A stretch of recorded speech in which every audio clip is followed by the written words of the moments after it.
So my name is Deborah Barnes, and I'm going to tell you about ways in which I've worked on family stories, and hopefully some of this information will be useful for you if this is what you're thinking of doing. So most of the time I work for the Association of Jewish Refugees, so just a couple of bits of information about them if you've never heard of them. The AJR, as it's known, is the national charity in the UK which looks after Holocaust survivors and Jewish refugees who left mainly Germany and Austria before the Second World War, and survivors who left afterwards, and also the kinder transport, hidden children, all sorts of people. Next year, in 2021, AJR celebrates 80 years. So it started in 1941. These days, what we do is we look after our first generation members, and we also work a lot on Holocaust commemoration and support other projects for Holocaust education. One of the reasons you might not have heard of us is that we don't fundraise. So we're very lucky, we're very privileged that we are funded by the Claims Conference, mainly for many of our projects, and that enables us to concentrate on some really important projects. Also, I must say that during the lockdown, AJR has run over 200 Zoom events, which are open to everybody, and they've been some really well attended and fantastic. We've had Sir David Attenborough in conversation with Esther Rantzen. We'll be holding a Holocaust Memorial Day event in January, and I really recommend that you have a look at our website to see what's going on. Also, to let you know that these days the proportion of our members who are second and third generation is higher than that of the first generation, and we encourage all descendants to join us. So obviously my field of work is telling stories of Holocaust survivors and refugees. This might not be relevant to you, but I'm sure you'll find it interesting and informative anyway. So what I've been doing, I've been at the AJR for 4 years now, and I run a project called the My Story Project. So the My Story is a book project where we produce individual life story books for some of our members. And what I'm going to do now is I'm going to click through to the website. So I'm going to show you that it has AJR's My Story Project has its own dedicated website, and the link is in the handout which I prepared. And it's very interesting. I think you'll find it useful to have a look at it. And the main reason is you can see it says a little bit about how we work, but we have a number of books available which you can read online. Okay, so this was going to help anybody who wants to write their own family story. So you can see how we've written other people's stories. There's a number of books online, and we're still adding to this collection. Although we're not starting any new projects at the moment, we have a large number of projects which are ongoing, and we're going to, when they're finished, we will add them to this collection online. All different stories. You might know some of these people or recognize names, I don't know. Eva Bihar was a camp survivor. Monique was a hidden child in France. Irene Browner was born in Poland, but actually spent the war in Germany as slave labor, hidden as a Catholic. Katinka was in Budapest. Tommy was one of the Winton children. Mary was in a terrible place called Transnistria. I'd never heard of half of these stories or places before I started working for AJR. I should probably have explained that I'm a second generation Holocaust survivor myself. My mother was a hidden child in France. She never spoke about her experiences. In fact, all of the people that we're working with now were young children during the war. And some have their own memories, some tell their story through the memories that they were told by others. It's they are really fascinating, and I just want to pick out this one as well. So we even have a Catholic priest. So Father Francis had 4 Jewish grandparents, but his parents converted to Christians before he and his sister were born. And in fact, they lived in Vienna, and it wasn't until after the Anschluss that he found out he was Jewish, because he wasn't allowed to go to his usual school. And he and his sister were sent over to England on the Kindertransport, and he became a priest, and his sister became a nun, which is rather interesting. So if we click on Father Francis, or any of them, you get a little bio, so you can find out if you're looking for information about a particular country or place or something. You get a little bio here, and then if you click download book, you get a ebook, so you can download it to read on any device, like an iPad or a computer or a telephone. And if you click view online, and I'll do that now, you get a PDF, so you can see the book exactly as the hard copy is.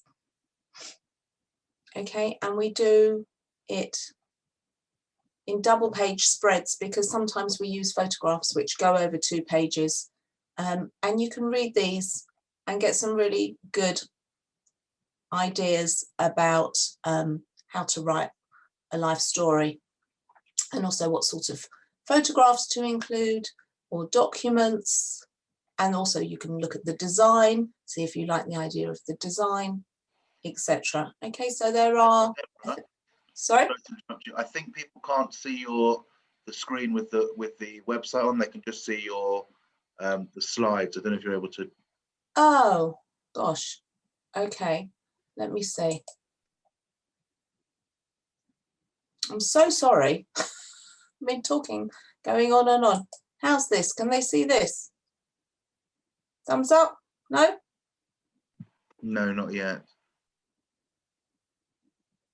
No? Oh, okay. I'll tell you what I'll do. If I go back to here, if I stop the share, I'm so sorry, everybody. I really apologize. I'm going to share again. And what about now? Yes? Okay. Well, I'm really sorry. Okay, I'll talk double quick now to go through it all. This is the AJR My Story website. I clicked on interviewees. I've told you that I kind of pointed out what their stories are, and I was talking about Father Francis at the end. And what I was saying was that if you click on any one of these people, hopefully you can see this now. Yes, you get a little bio. You can click download the book to get the EPUB version, which you can read on a device, or if you click online, thumbs up if you can see the book now. Thank you. You get a PDF version of the book where you can read it. You can see the sort of photographs that are included and documents and the design. Okay, so apologies for that. So this is also another interesting, and as I said, we're very sorry about that. Okay, let's go back to me now. So there are lots of different stories that you can read, and they will give you some nice ideas. They're all, obviously all the stories are different, and they're all written by different people. So you'll get different writing styles. Now, these books are actually written by or helped produced by volunteers to AJR. And I'm just going to run you through the process that they use for taking testimony, because if you're thinking of writing someone's story, if it's the case that the person is still alive, or if it's not the person themselves, then someone else hopefully is still alive, and you can access them and you can ask them direct questions. And this is always the best way to get information, because as I said, you can ask them something specific rather than having to read a whole book or watch a whole video to find out the piece of information that you're after. So the best way to take testimony, I'm just going to, I don't want to look at myself, I want to look at you. Right. So normally I'd say in person, but obviously if you want to use this time while we're in lockdown or tier 4, whatever tier you're in, you can obviously do it over FaceTime or Zoom or Skype or the telephone, whatever. In fact, it's very important that the person you're speaking to feels comfortable and is not stressing about the technology that you're using. So if they're not familiar with some of this technology, they might be better off just doing it over the telephone, or you could wait until the spring and do a garden visit, for example, and sit, hopefully, and sit 2 meters apart. So yes, very important that they're comfortable. If you go to someone in their home, I always ask them which they always say to me, sit down, where would you like to sit? And I always start by saying, no, where do you want to sit? You have to be comfortable. Then it's good if you've got good eye contact with the person. Try and make sure there are no distractions. So do they live on a busy road? In which case, can you shut the window? Make sure that normally I would say if family members want to join and be in the room, I would try to deter them because it can be distracting. But on the other hand, it can also help prompt somebody's memory. So, you know, it's obviously up to the individual.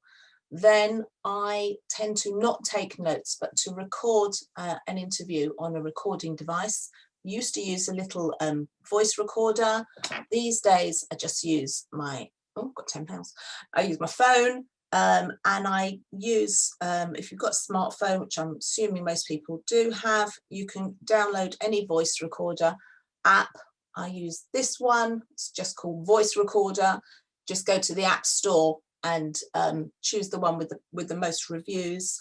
It's free to use. It's very good. However, if you do pay, I think it's $3.99 to upgrade to the Pro version, you can then download your recordings directly to Dropbox, which is very good because then you are not in any danger of losing it.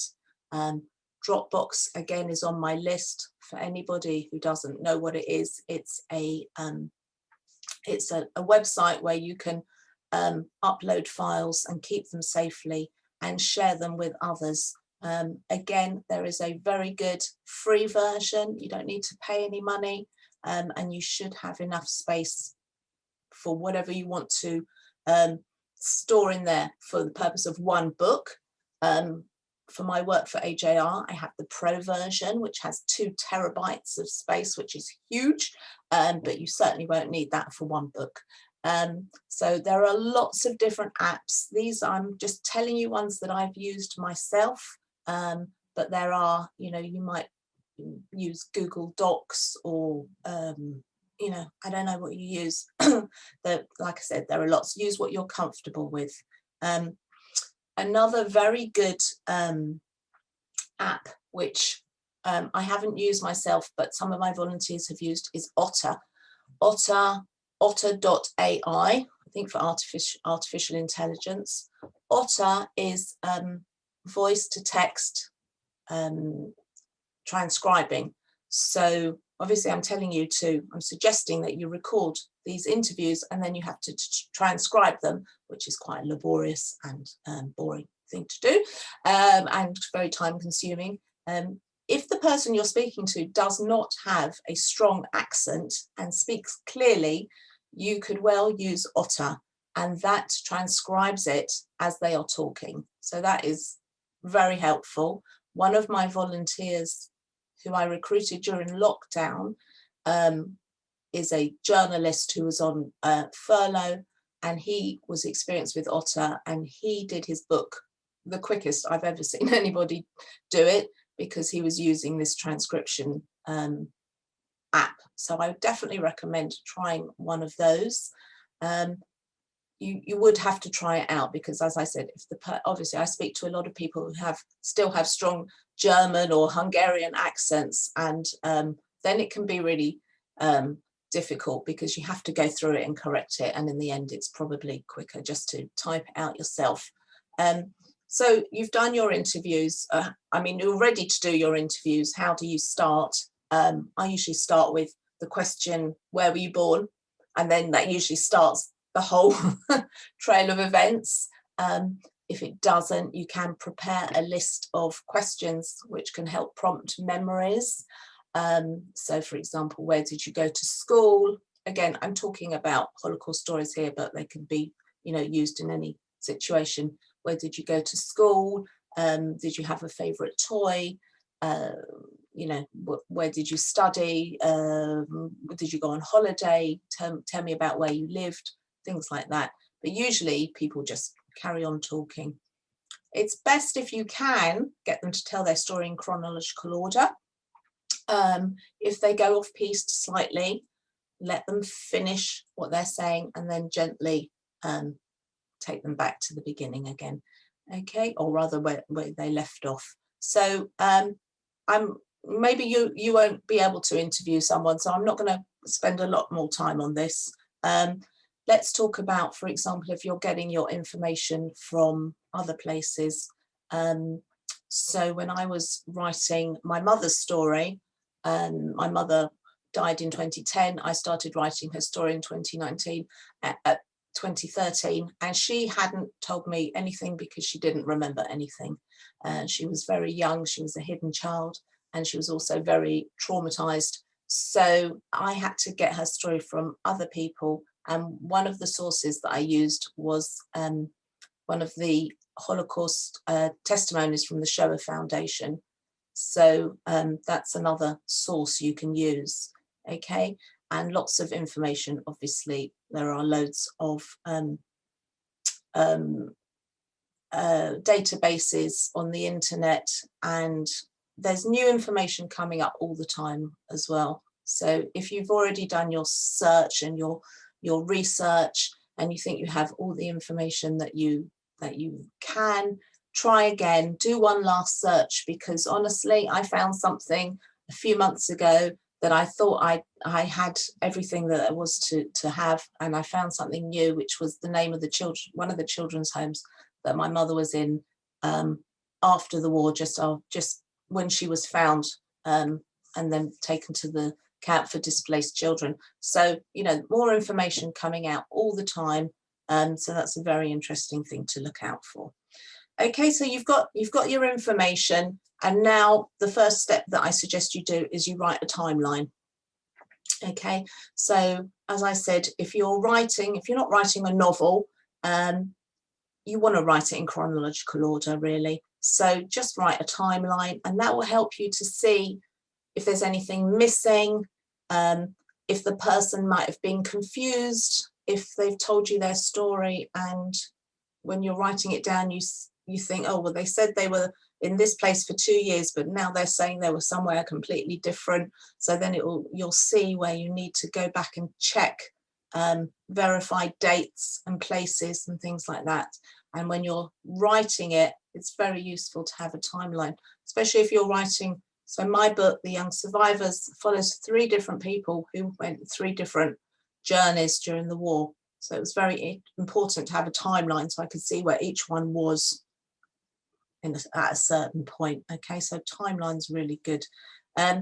Photographs and documents. Some people don't have any, some people have.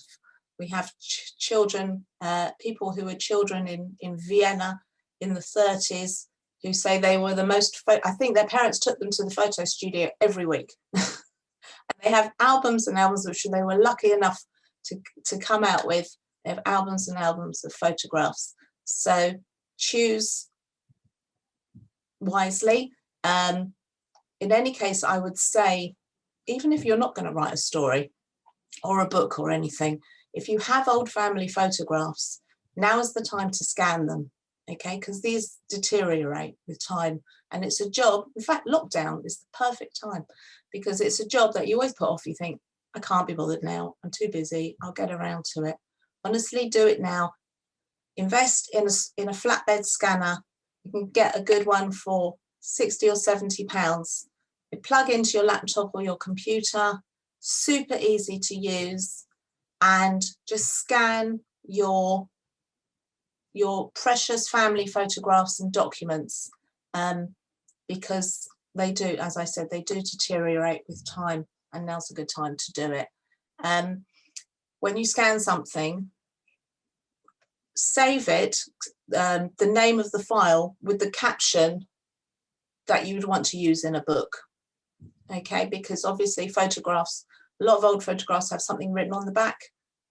So just put that down as the name of the file, and then it will be, your children will thank you one day, I promise. So that's a really good thing to do. When we're doing the My Story books, we usually, an average is about 10,000 words and about 30 photographs or documents. That's completely up to you. But that's kind of quite a good target to have, I think, for one of these sort of life story books. So you've got your information and your timeline, you've got your photos and documents. Now you just need to edit it, write it.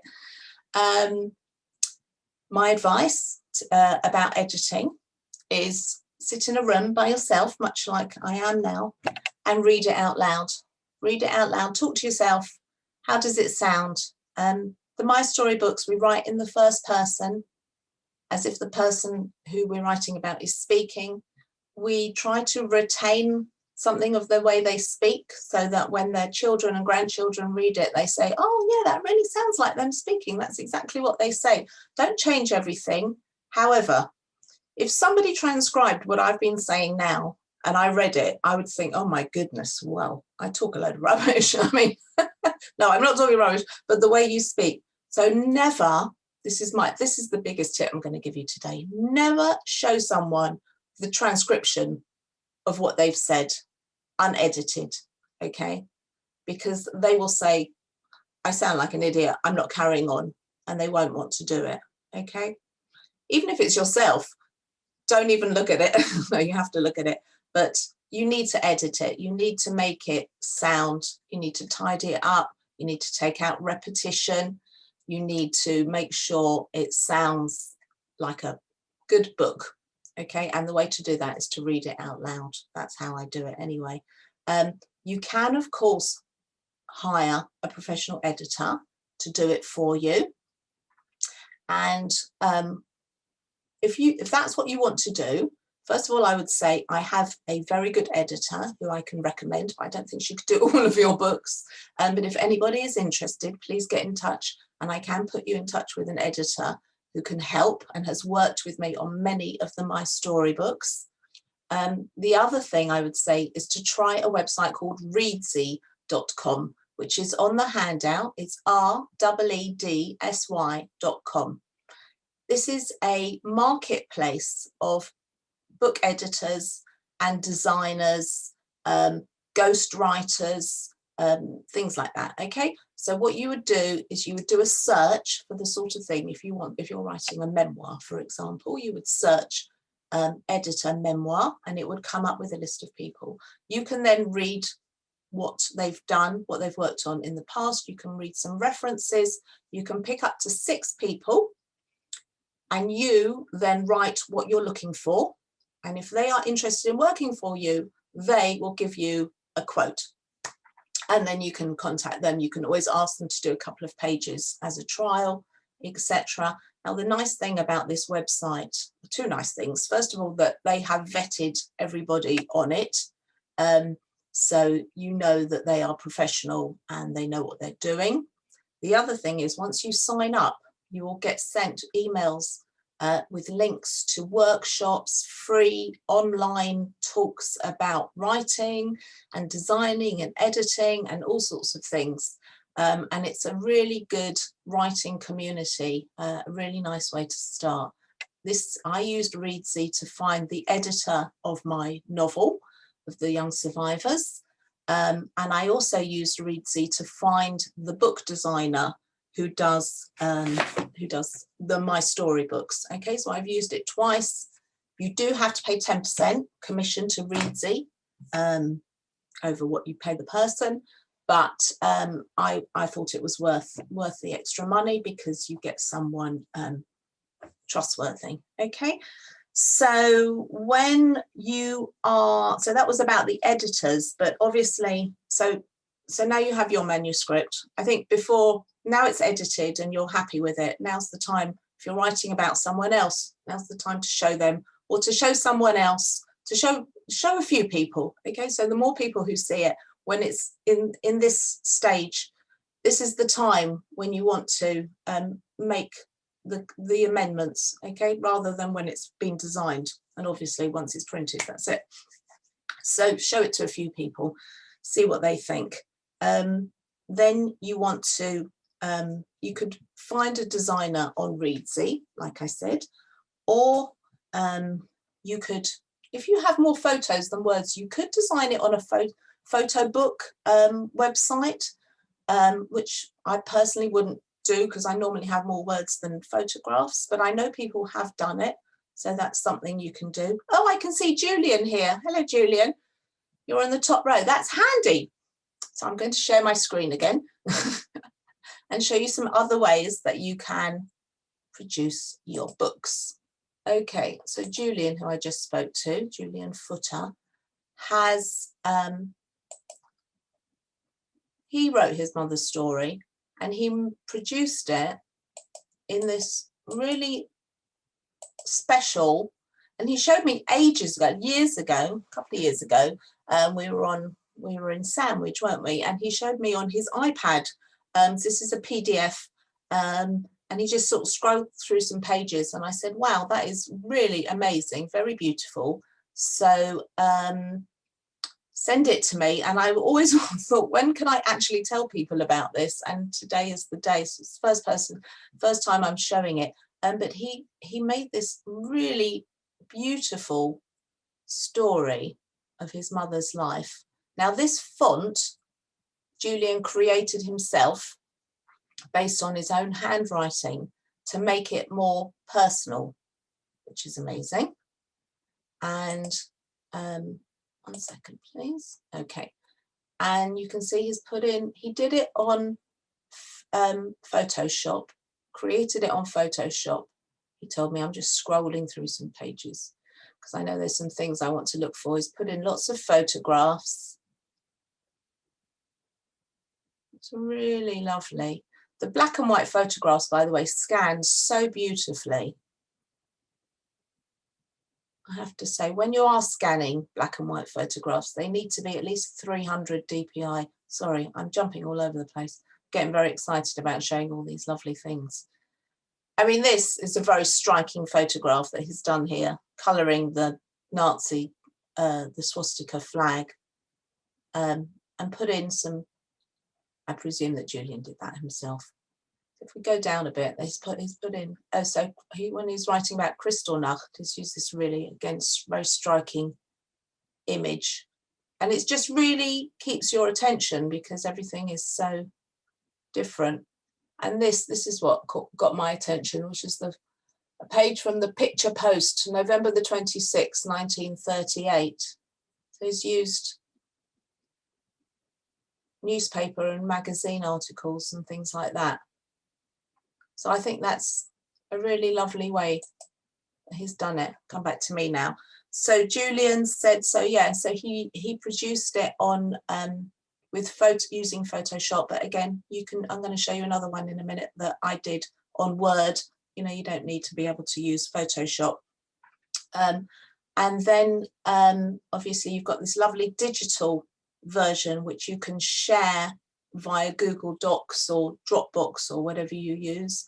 But Julian said that he printed out some copies on high quality paper, had them bound himself, and then there's a copy in the Jewish Museum in Berlin. Is that right, Julian? Yeah, and then you did one for your father as well.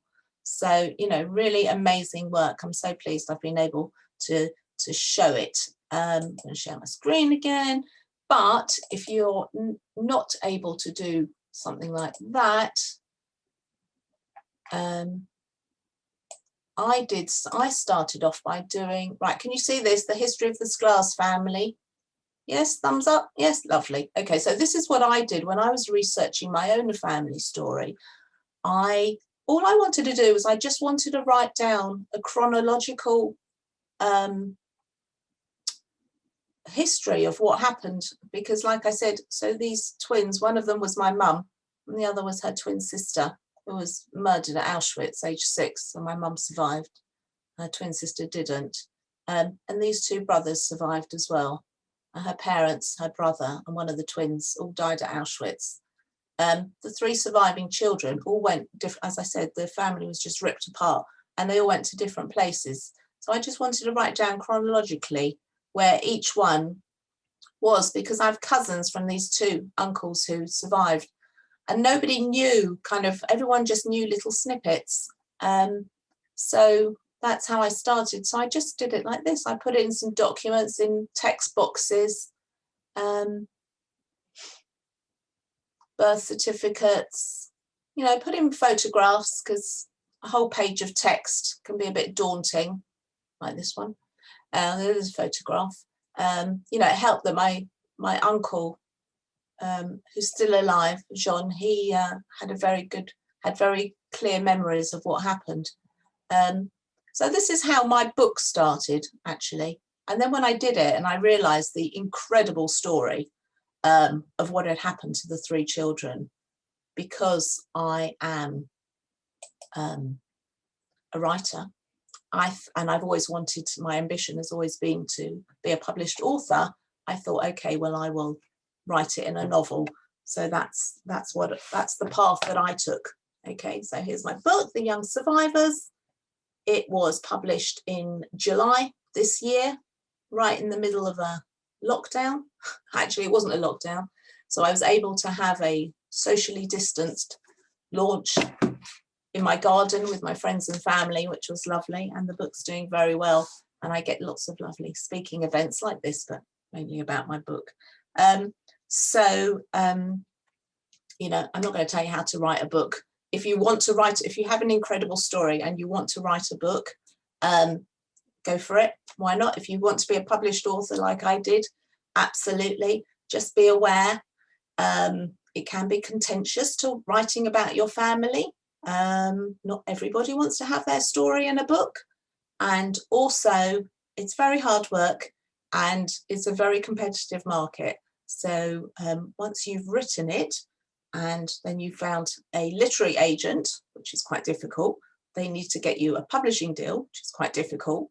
And then once it's published, you need to spend a lot of time marketing your book, because otherwise people won't read it, which is also quite difficult. So don't want to put anyone off, but just be aware that it's not for everybody, but I'm delighted that I've done it.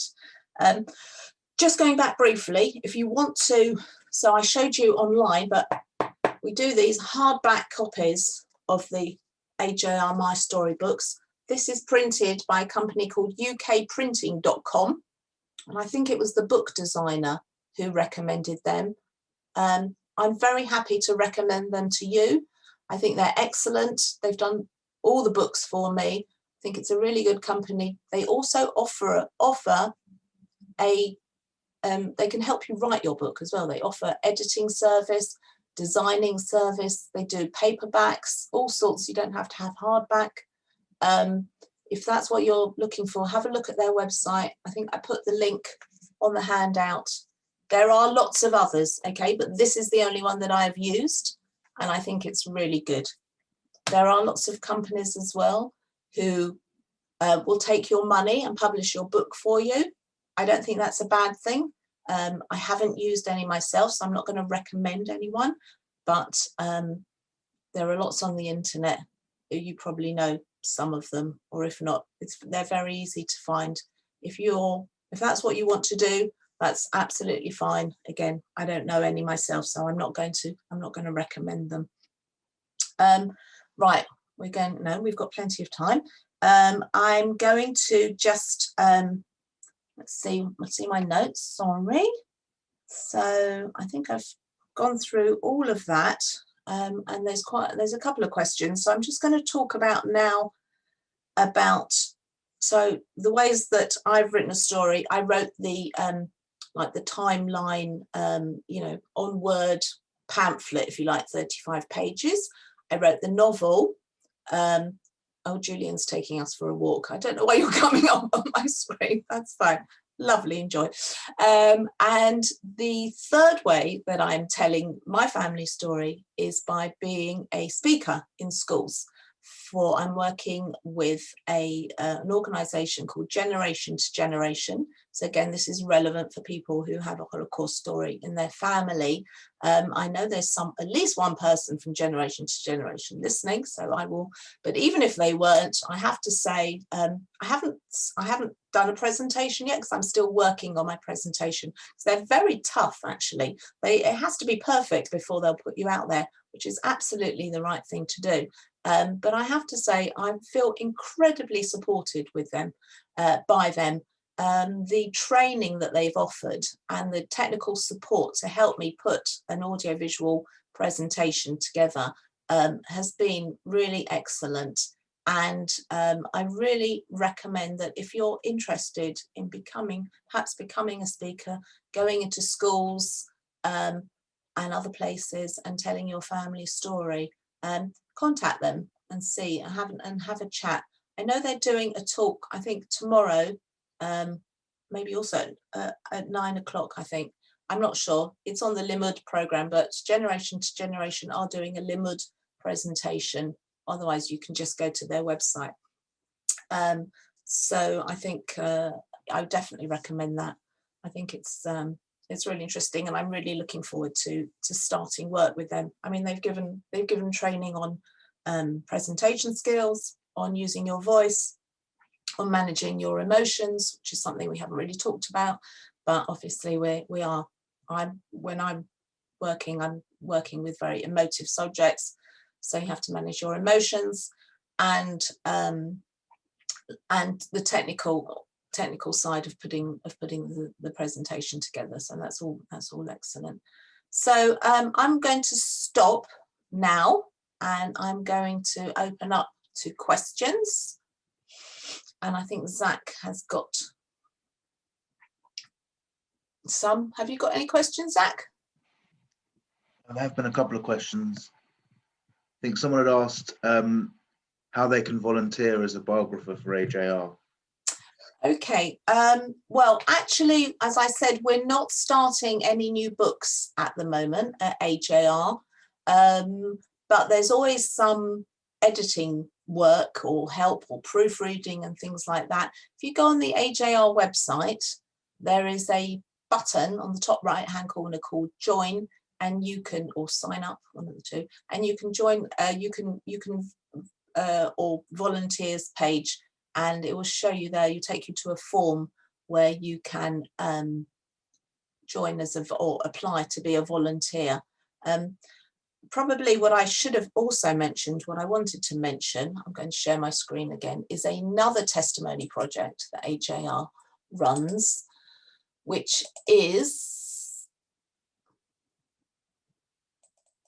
here we go, it is, let's shut that down, Refugee Voices.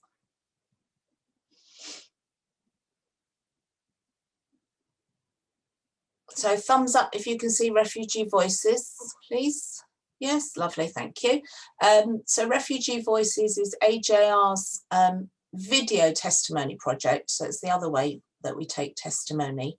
And I think they have over 220, maybe 250 different testimonies. They're not available to see on the website, but you can, it will tell you where you can see them. So I know, for example, at the Wiener Library and various other places, you can view the videos themselves. These are really interesting for anyone who's doing research about a particular area, for example. So, you know, they have, they are like keywords. You can select keywords, and it's a really excellent project. And so this is another one for you to look at, and I think the link is also in my handout. So that project is continuing. the My Story project is not starting any new ones at the moment. Okay. Any other questions? If anyone has any questions, they can either put them in the chat or I can unmute people and they can ask. Danielle Abramov, sorry, has a question. Let's see if I can unmute you. Yes. Hello. Thank you. Hi. It's really fascinating. I have been trying to get this started for my mother. As it happens, my daughter works in research and has done similar kinds of work, but it's lovely to have this point of view. However, I've just finally seen your handout. What do you do if nothing you have or nothing is connected to Britain? Because my mother was German, never lived in England. I just happened to get here. I'm finding it really difficult to source several things because also she was a young child. I recognize the story as with your mother. Mm-hmm. So can you recommend any other links that can help with people who were, German and a lot of the, and find some more details through German archives? Well, I mean, so have you tried the Wiener Library? No, Okay. because it never occurred to me because Wiener is Vienna, right? Well, no, it's a name actually. It's the name of the people who started the library. Wonderful. I don't know where they were Wiener from, Library... but no, it's not. Yeah, I see what you mean. Yeah, I think I probably thought that at the beginning as well. Yeah, if you go on the Wiener Holocaust Library, and I think it's on the handout at the bottom website, they have a lot of information, and they hold the Arolsen archives in Britain. And oh, I've lost you. You've gone. Anyway, you'll be around somewhere. I was looking at you when I was talking to you.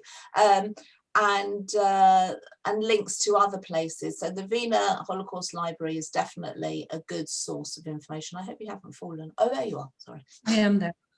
I haven't moved. I think it's just the way it goes. Yes, someone left.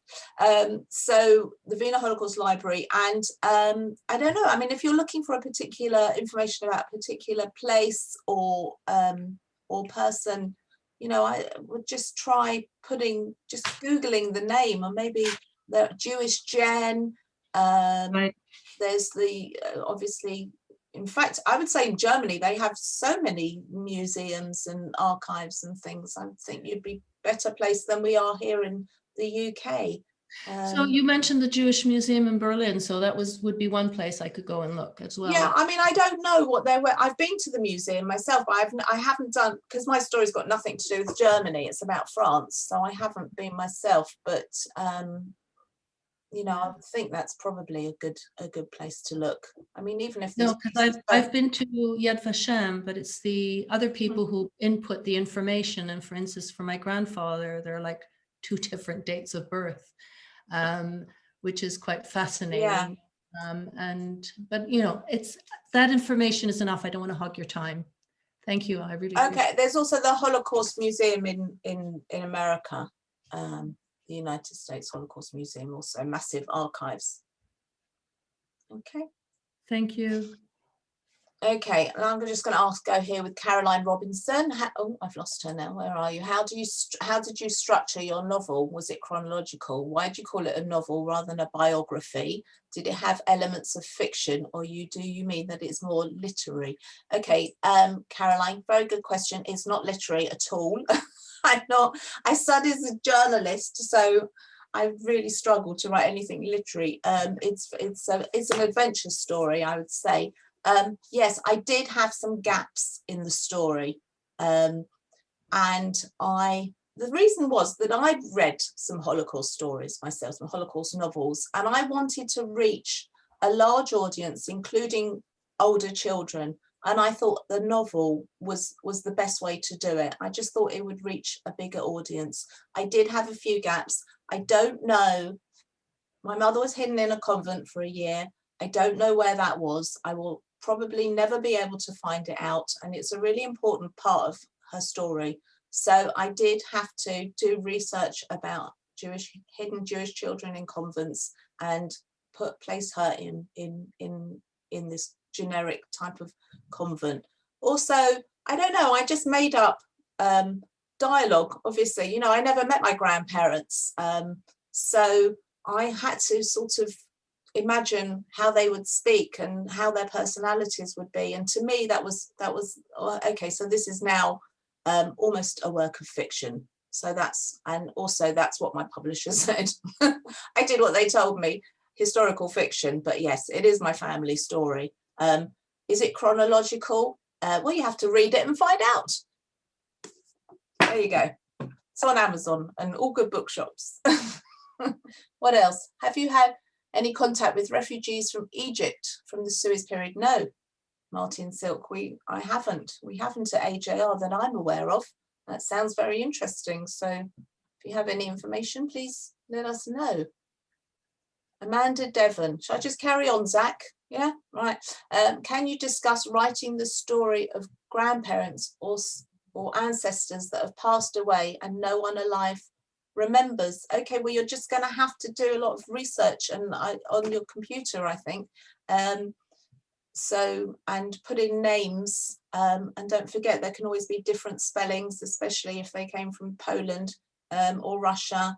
There's always that, you know, names were spelt. I've got 5 different ways that my mother's maiden name was spelt, and just keep on like that, or try and go to so for example the Shoah Foundation testimony videos, and see if there was one of someone who was in the same place, and then maybe you get some background information there. But if there's no one alive who remembers things, then you're just going to have to do a lot of research, I'm afraid. It's going to be tricky. That's why I say do it now. Start now. Okay, start now. Don't put it off, and scan your photographs. Jackie Gellert, I have 364 letters between my grandfather and my mother in chronological order that I have had translated between 1939 and 1941. What can my sister and I do with them, as they have some interest? Okay, well, that sounds quite similar to Julian's book. So he had a lot of letters that he scanned and put the original letters in his document, and then he translated them and put the translations in as well. If you're,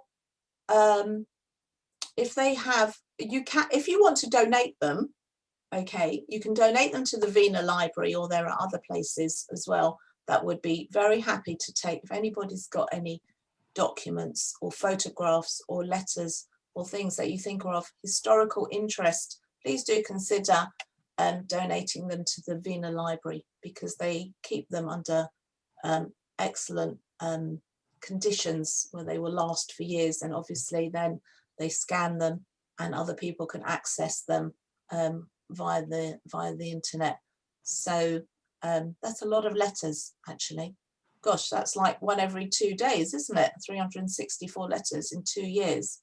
That must be a fascinating account. So you know, and they've already been translated. Why not just put them in a document, okay, in chronological order, and then see what you can do with them.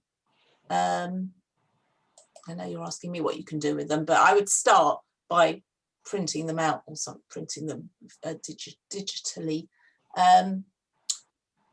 We have a question from Sandra Webber. Okay, Sandra Webber, go for it. Oh gosh. I'm just unmuting. Hello, can you hear me now? Yes.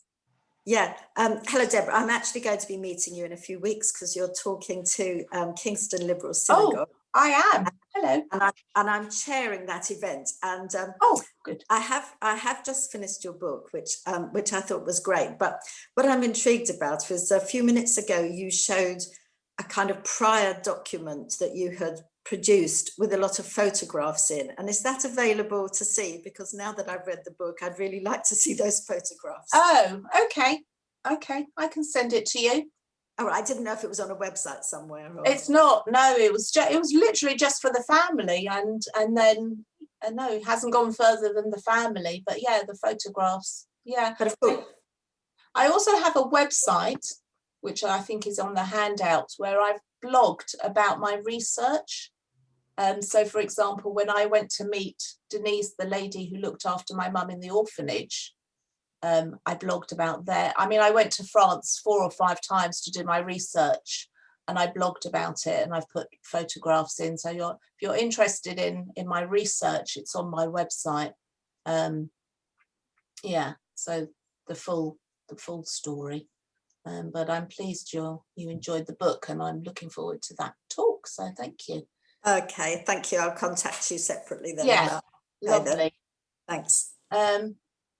One more from John Dunn. Oh, it's a private one. Okay, I'll read it later. Is it a private? John, is it private? Let me just see. Oh, it's just very complimentary, so thank you very much.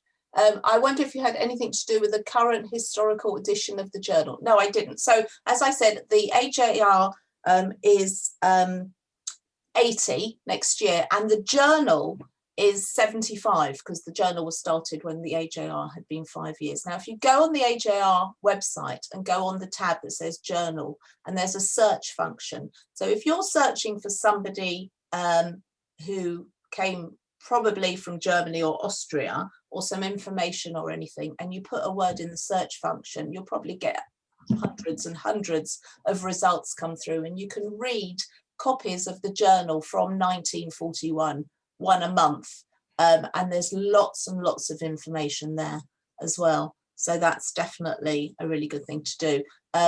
If you are a member, and I would encourage anybody who has a Holocaust story in their family to become a member of AJR, you will receive a copy of the journal every month, but it is also available to download, to read online through the website for free for anyone. And we have a really beautiful 75th anniversary edition in January. So that's really nice. So you can see how the first edition looked. So that's very nice. If people don't have a flatbed scanner, they can use any scanning app like Scannable, very quick and easy to use, a good quality. Thank you, Jane. I haven't used it myself, so I wasn't going to recommend it. But yes, there is, I would say if you're doing a large quantity of photographs, I would recommend a flatbed scanner, because you can put more than one in at the same time, and it will scan them as individual photographs. But yes, there are apps as well. What did we ever do without smartphones? So